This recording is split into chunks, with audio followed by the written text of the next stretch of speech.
Chairman Pakistan peoples party Bilawal Bhutto Zardari ने कहा है कि सबको मालूम है कि कागजात नामजदगी कहां छीने जा रहे हैं, जहां पर छीने जा रहे हैं वो जवाब दें। उन्होंने बताया कि लाहौर से इंतखाब लड़ने का फैसला इसलिए किया कि कोई एक आदमी मुसल्लत ना किया जा सके। शाह महमूद कुरैशी की गिरफ्तारी की मजम्मत करते हैं, इंतकामी सियासत पर यकीन नहीं रखते, लेकिन क्या शाह महमूद कुरैशी ने भी मौक़िफ़ तब्दील किया?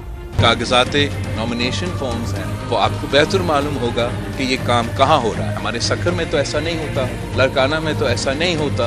जो लोग ये करवा रहे हैं वो जवाब दे, जहाँ जिनका हुकूमत है वो इस बात पर जवाब दे। मैं समझता हूँ कि बिला वजह ये काम किया जा रहा है, इससे आप किसी को इलेक्शन लड़ने से भी नहीं रोक सकते और उनको एक बहाना मिलता है, उनको भी एक तमाशा खड़ा करने के लिए।